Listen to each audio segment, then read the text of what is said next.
जी हाँ साथियों, बहुत बहुत स्वागत करता हूँ। मैं रोहित सर आज आपको बताऊँगा लिंग निर्धारण की एक और प्रक्रिया, क्योंकि लिंग निर्धारण के अंतर्गत हम लोग कीट में, पक्षी में, ततैया में, विभिन्न प्रकार के प्राणियों में लिंग निर्धारण पढ़ रहे हैं।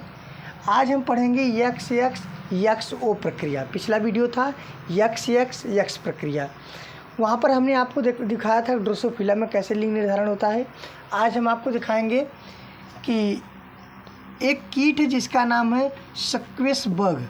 क्या नाम है? सक्वेस बग। ये कीट का नाम है। एक कीट है जिसका नाम है सक्वेस बग। इनमें लिंग निर्धारण की प्रक्रिया को देखा गया है इस प्रकार का XO प्रक्रिया। इसके पहले हमने पढ़े थे XY प्रक्रिया था। अब दूसरा स्टेप क्या आया है? XO प्रक्रिया। ये O का ये कुछ लोग O के नाम से बताते हैं और कुछ टीचर जो होते हैं इसे जीरो बोलते हैं। और हम आपको बता दें कि इसका कोई अर्थ नहीं होता। ये O या जीरो या कोई मान रखा गया है। कहने का मतलब यहाँ पर अब जो भी कोई गुणसूत्र रहा होगा, चाहे Y रहा होगा, चाहे कोई भी गुणसूत्र रहा होगा, लेकिन X नहीं रहेगा। क्यों? क्योंकि एक समजात है, दूसरा विषमजात रहा होगा। तो यहाँ पर जो भी कोई गुणसूत्र रहा होगा उसकी विलोपन के कारण O आया है या शून्य आया है। तो XO प्रक्रिया का लिंग निर्धारण कैसे होता है और किसने सबसे पहले किया है? एक वैज्ञानिक है जिनका नाम है मैकलंग। वैज्ञानिक का नाम क्या है? मैकलंग। मैकलंग ने इस प्रकार के लिंग निर्धारण के बारे में बताया थे। अब मैकलंग जी ने क्या कहा था? उन्होंने एक नर सक्वेस बग लिया। क्या लिए? एक नर सक्वेस बग। अब इनमें देखा है जब इनमें शुक्राणु का निर्माण हो रहा था, क्योंकि नर है तो इसका युग्मक शुक्राणु होगा।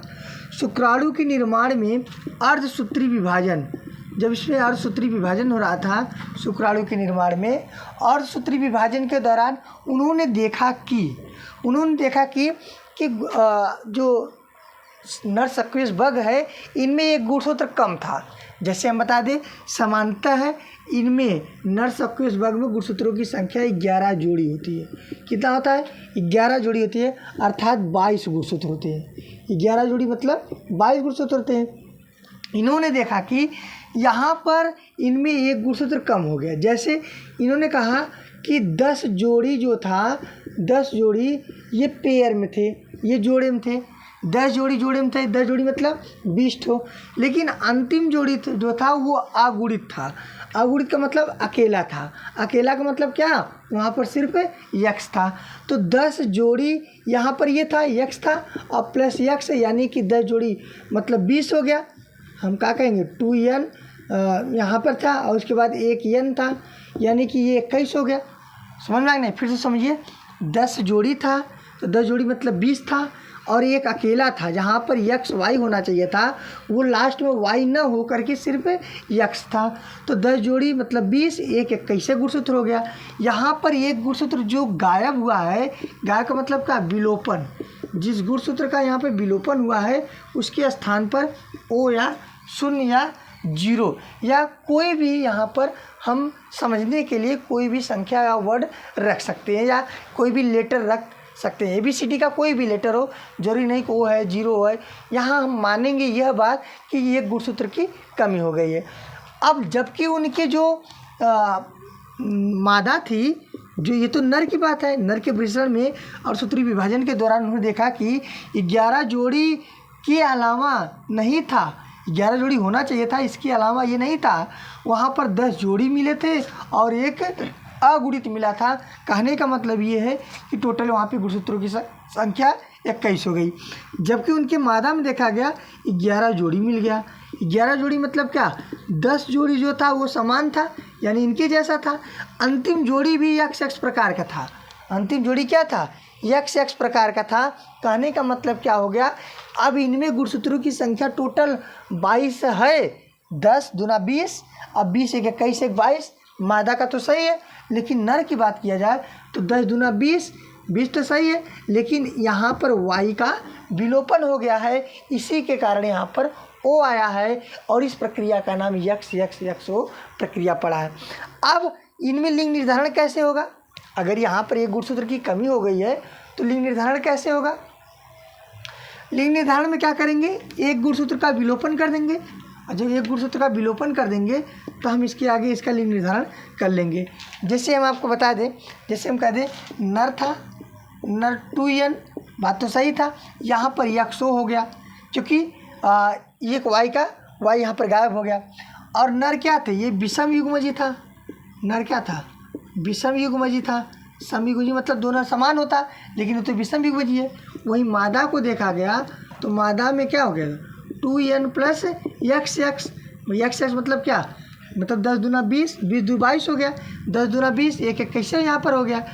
अब ये दोनों समान गुणसूत्र हैं, इसलिए क्या हो जाएगा, सम युग्मनजी हो जाएगा।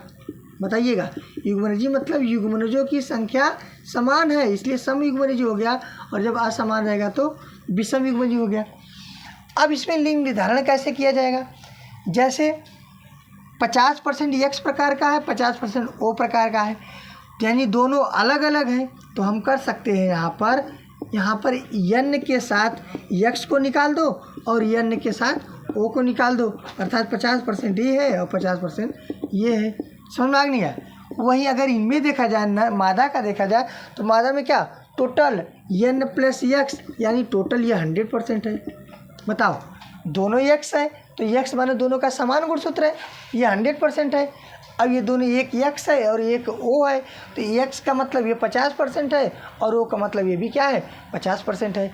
अब लिंग निर्धारण कैसे होगा, ये 50 है और यहाँ पर 2 है, यहाँ पे 2 यक्स है और यहाँ पर कितने हैं, यहाँ पर 1 यक्स है, यानी 50-50 100 हो गया, यानी 50-50 100 हो गया। तो यहाँ पर ये एन यानी 2n हो गया। बताओ, एक ये एन, एक ये एन, 2n हो गया, सर ठीक है। अब इसके बाद क्या होगा, ये x है और इधर भी क्या है, एक x आएगा, यानी 2n प्लस x, अर्थात ये क्या हो गई, मादा हो गई, कोई दिक्कत नहीं है। अब देखिए ये n है, इधर एक n था, इधर 2n है ना, इधर 2n है ना, देखिए 2n है ना, तो 2n का मतलब क्या, एक n इधर गया, एक n इधर आएगा, समझ में नहीं, एक n ये है, एक n ये भी 2n हो गया, प्लस ये ओ है, ये x इधर बचा है, एक इधर आ गया तो एक तो बचा है x और ये हो गया, यानी ये नर हो गया। इस प्रकार का लिंग निर्धारण जो होता है ये x प्रक्रिया या प्रोटीनर प्रक्रिया कहलाता है। हमें उम्मीद है कि आप लोगों को जरूर समझ में आएगा। बहुत बहुत धन्यवाद।